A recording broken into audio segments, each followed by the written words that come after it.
சைரா, என் உயிரின் உயிரானவர்களே, கடவுளை எப்படி வணங்குறது? நான் கடவுள் முன்னாடி போயிட்டு வணங்குறேன். என்னுடைய பிரச்சனைகளை மனப்பாடம் செய்கிற மாதிரி செய்கிறேன். ஒரு 2 நிமிஷத்தில் என்னுடைய பிரச்சனைகளை எடுத்து சொல்லுறேன். நான் கரெக்டாக தான் பிரார்த்தனை செய்கிறேனா இல்லை இது தப்பா? நான் செய்யக்கூடிய பிரார்த்தனைகள் பலன் இல்லாமல் இருக்குது அப்படின்றத நான் நம்புகிறேன். ஆனால் எப்படிப்பட்ட பிரார்த்தனைகளை செய்யணும்னு எனக்கு புரியலை. என்னால் கடவுள்கிட்ட ஒரு 5 நிமிஷம் கூட மனதார பிரார்த்தனை பண்ணவும் முடியல. இது எனக்கு ஒரு பெரிய குழப்பத்தை ஏற்படுத்துது. நான் ஆத்மார்த்தத்தனமாக கடவுளை வணங்கணும் அப்படின்னு நான் நினைக்கிறேன். என்னோடய பிரச்சனைகளை அவர் தீர்க்கணும் அப்படின்ற விருப்பம் கூட எனக்கு இல்லை. ஆனால் அதை தாண்டி எனக்கும் கடவுளுக்கும் ஒரு அன்பு இருக்கணும் அப்படின்னு நான் நினைக்கிறேன் அப்படின்னு ஒரு பெரிய லிஸ்ட்டு ஒரு சாய்ராம் சொல்லியிருந்தாங்க. இது மாதிரி உங்கள் மனசுக்குள்ளேயும் ஏதாவது இப்படிப்பட்ட விஷயங்கள் இருந்துடுச்சுன்னா நீங்கள் கமெண்ட் பண்ணுங்கள். 2வது, உங்களுக்கும் சாய்பாவுக்கும் இருக்கக்கூடிய உறவு எப்படிப்பட்டதாக இருக்குது? நீங்கள் பிரார்த்தனைகள் மூலமாக எந்தெந்த நன்மைகளையும் எந்தெந்த மன உறுதியையும் அடைஞ்சிங்க அப்படின்றதையும் கமெண்ட் பண்ணுங்கள். ரொம்ப அருமையான கேள்வி, அருமையான சந்தேகம்.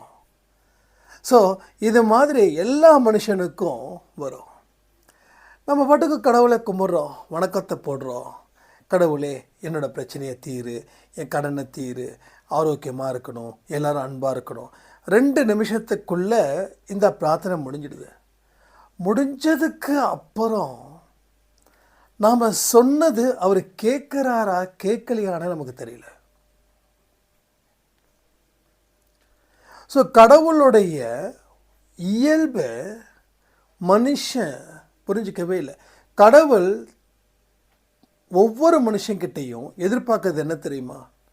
ஒரு நிமிஷம் நீ பிரார்த்தனை செஞ்சாலும் உன்னுடைய முழு கவனத்தையோடையும் உள்மனதோடையும் மனதார பிரார்த்தனை செய் அப்படின்றார்.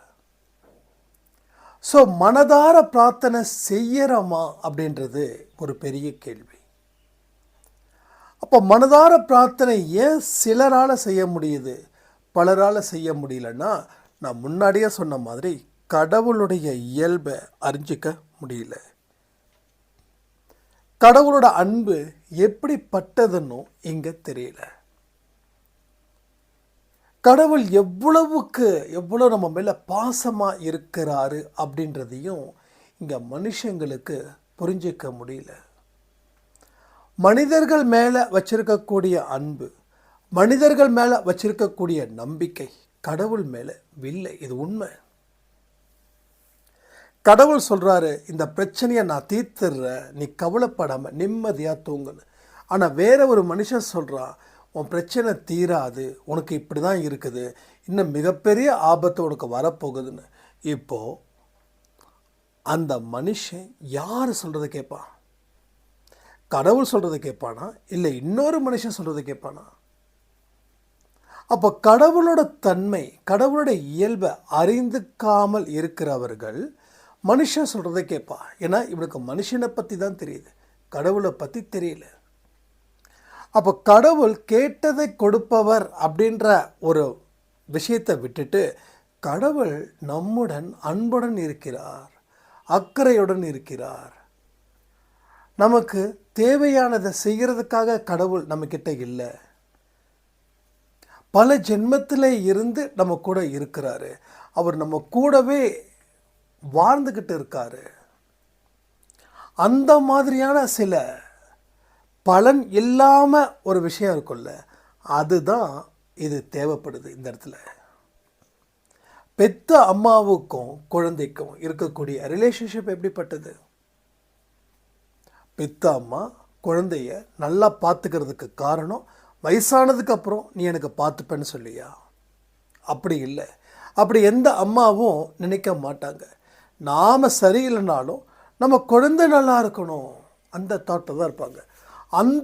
அதே போல தான் கடவுளுக்கும் உங்களுக்கும் இருக்கக்கூடிய அந்த அஃபெக்ஷன், அந்த லவ், அந்த அன்பு இப்படிப்பட்டதாக இருக்கணும்.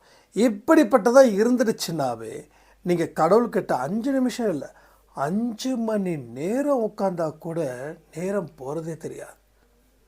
அவர் பேச ஆரம்பித்தாருன்னா எண்ணங்கள் மூலமாக திரும்ப திரும்ப பேசிக்கிட்டே இருப்பார். நான் நிறைய பதிவில் சொல்லியிருக்கேன், இன்னமும் அவர் பேசுவார். நான் திடீர்னு வண்டியை ஓரம் கட்டி ஒரு 10 நிமிஷம் என்னமோ பேசுகிறாருன்னு சொல்லி அந்த நேரத்தை கொடுப்பேன். நான் நம்புகிறேன், கடவுள் என்கிட்ட ஏதோ பேசுகிறாரு, என்கிட்ட ஏதோ விளையாடுறாரு, இல்லை என்கிட்ட ஏதாவது ஒரு மெசேஜை சொல்ல வராரு, இல்லை ஒரு எச்சரிக்கையை கொடுக்க வராரு, இல்லை என்னமோ சம்திங் ஒரு விஷயத்த சொல்லணும் அவர் நினைக்க மாட்டாரா, நினைக்கிறாரு, கண்டிப்பாக நினைக்கிறாரு. அப்போ இந்த மாதிரியான பல விஷயத்தை நாம் தெரிஞ்சுக்க முயற்சி பண்ணலை. ஏன்னா நம்ம மனிதனாக வாழ்ந்ததால் இன்னொரு மனுஷன் சொல்லக்கூடிய விஷயத்தை தான் நம்ம உள்ளுக்குள்ளே கொண்டு போய் சேர்க்கிறோமே தவிர கடவுள் சொல்லக்கூடிய எந்த ஒரு விஷயத்தையும் உள்ளுக்குள்ளே கொண்டு வந்து சேர்க்க முடியல. ஸோ இது எல்லாத்துக்குமே ஒரு சரியான புரிதல் மட்டுமே இல்லை. இப்போது அந்த புரிதலை இப்போ நான் புரிய வச்சிட்டேன் அப்படின்னா உங்களோட பிரார்த்தனைகள், நீங்கள் பிரார்த்தனைகளுக்காக மட்டும் அவர் முன்னாடி போய் உட்கார மாட்டீங்க. அவர் கூட பேசணும், ரிலாக்ஸ்டாக மனசை வச்சுக்கிட்டு அவர் கூட பேசணும்னு சொல்லி துடிப்பீர்கள். நான் எந்த ஊருக்கு போனாலும் எப்படா நம்ம வீட்டுக்கு போயிட்டு சாய்ப்பா முன்னாடி அந்த சோஃபாவில் உட்கார முடியும் அப்படின்னு நான் நிறைய எதிர்பார்ப்பேன்.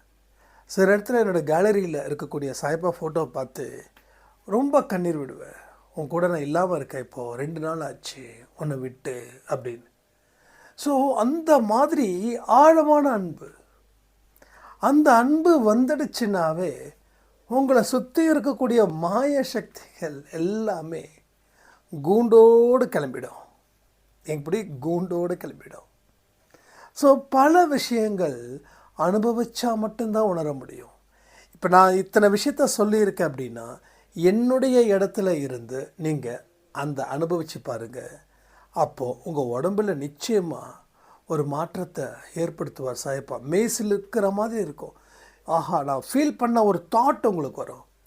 அந்த ஃபீலிங் கிடைச்சிடுச்சு அப்படின்னா நீங்கள் என்றைக்குமே அவருடைய குழந்தையாகவே இருப்பீங்க. இது நிச்சயமாக நடக்கும்னு சொல்லி இந்த பதிவை நான் முடிக்கிறேன். ஜெய் சாய்ராம்.